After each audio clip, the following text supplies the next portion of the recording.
Pernah nggak sih kamu ngerasa baru beberapa hari yang lalu gajian, dapat uang dari kerja freelance, atau dapat transferan dari orang tua, tapi tiba-tiba sekarang udah gelisah karena saldo rekening tinggal sedikit, dompet mulai kosong, dan bahkan buat beli makan aja harus mikir dua kali.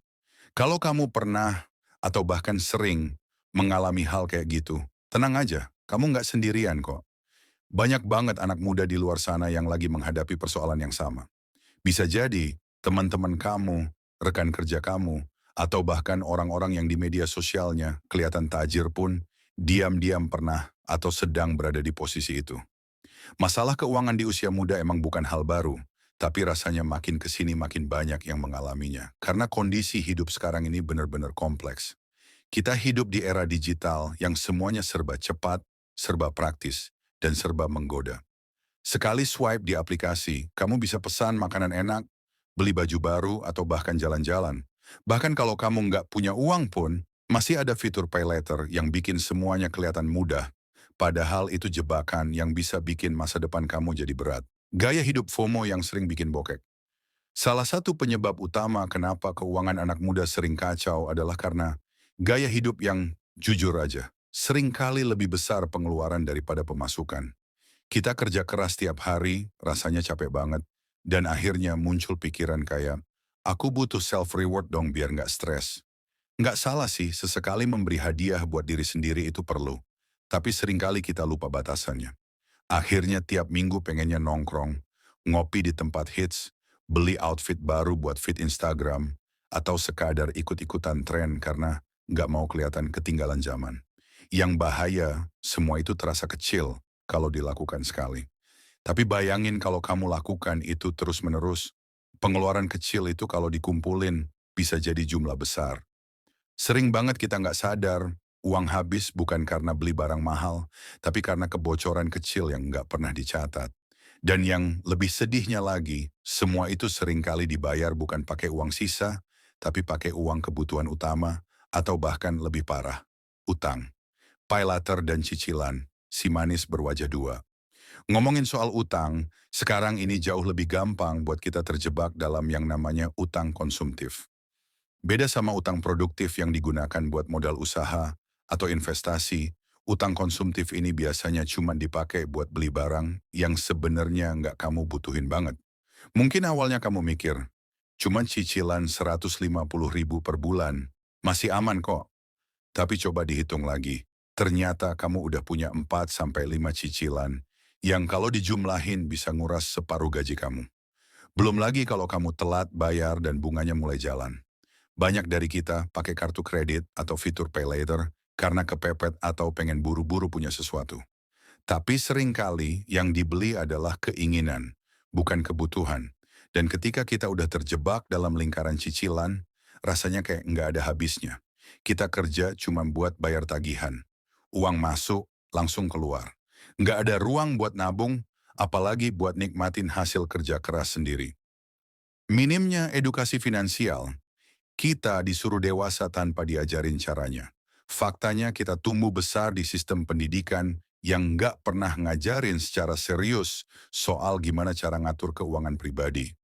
Dari kecil kita diajarin matematika, fisika, bahasa dan pelajaran lainnya, tapi nggak ada satupun yang ngajarin kita soal gimana bikin anggaran bulanan, kenapa dana darurat itu penting, atau gimana caranya investasi dengan aman.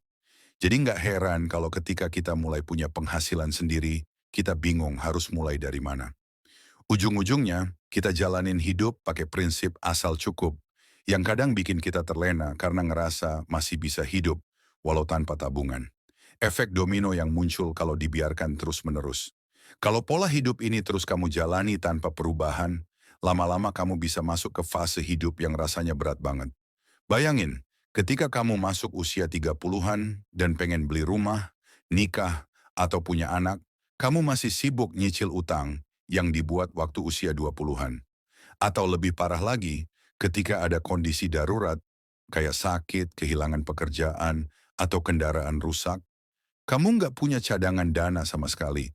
Dan satu-satunya pilihan adalah utang lagi. Masalah finansial itu bukan cuma soal uang, tapi juga bisa berdampak ke kesehatan mental. Banyak anak muda yang mulai merasa cemas, stres, dan bahkan kehilangan motivasi hidup karena merasa selalu kurang, padahal kerja keras terus dilakukan. Ini bisa jadi lingkaran setan yang susah banget diputus kalau nggak disadari sejak dini. Terus harus mulai dari mana nih? Kabar baiknya, belum terlambat untuk mulai berbenah. Kamu nggak perlu nunggu jadi mapan dulu, baru belajar ngatur uang. Justru, kemandirian finansial itu dimulai dari kesadaran kecil, dari langkah-langkah sederhana yang dilakukan secara konsisten. Berikut beberapa hal yang bisa banget kamu coba mulai hari ini. 1. Catat semua pengeluaran, sekecil apapun. Mulailah biasakan diri untuk mencatat setiap pengeluaran, bahkan kalau cuma beli gorengan Rp5.000. Dengan catatan yang lengkap, kamu jadi lebih sadar kemana larinya uang kamu, dan mulai bisa mengendalikan pengeluaran yang nggak perlu. 2. Bikin anggaran realistis, bukan idealistis. Jangan terlalu keras sama diri sendiri. Buatlah anggaran yang sesuai kondisi keuangan kamu saat ini. Gunakan metode sederhana seperti 50 per 30 per 20, di mana 50% untuk kebutuhan utama, 30% untuk keinginan, dan 20% untuk tabungan atau investasi. 3. Bangun dana darurat perlahan tapi pasti. Dana darurat itu bukan buat gaya-gayaan, tapi buat jaga-jaga kalau ada hal tak terduga. Idealnya sih 3 sampai 6 bulan dari pengeluaran bulanan kamu. Tapi kalau sekarang baru bisa nyisin sedikit, nggak apa-apa. Yang penting mulai dan rutin. 4. Pakai utang dengan bijak, atau kalau bisa jangan sama sekali. Belajar menahan diri dari godaan pay later atau cicilan, kalau nggak benar-benar butuh. Kalau kamu pengen beli sesuatu, coba tunda selama 30 hari. Kalau setelah itu kamu masih pengen, mungkin itu memang butuh. Tapi kalau enggak, ya berarti cuma keinginan sesaat. 5. Mulai investasi meski kecil. Nggak harus langsung terjun ke saham atau properti kok. Kamu bisa mulai dari reksadana, emas, atau instrumen lain yang resikonya kecil. Yang penting, pelajari dulu, jangan langsung ikut-ikutan biar nggak ketipu. 6. Kurangi bandingin diri sama orang lain. Ingat, yang kamu lihat di media sosial itu cuma potongan kehidupan terbaik orang lain. Jangan jadikan itu sebagai tolok ukur. Lebih baik fokus sama perjalanan dan progres kamu sendiri. Penutup, uangmu, kendalimu. Mengatur keuangan itu bukan soal seberapa besar penghasilan kamu, tapi seberapa pintar kamu mengelolanya. Kamu boleh banget punya mimpi besar, pengen punya rumah sendiri, nikah tanpa utang, atau keliling dunia. Tapi semua itu bisa tercapai kalau kamu mulai menyusun fondasi finansial sejak sekarang. Jangan tunggu sampai terlilit utang, kepepet, atau stres baru kamu mau berubah. Yuk, mulai sekarang jadi lebih sadar sama kebiasaan keuangan kita sendiri. Mulai dari hal kecil, mulai dari hari ini, dan percaya bahwa perubahan besar datang dari langkah yang sederhana tapi konsisten. Karena pada akhirnya, kebebasan finansial itu bukan cuma buat mereka yang berpenghasilan tinggi, tapi buat siapa aja yang mau belajar, disiplin, dan peduli sama masa depan dirinya sendiri.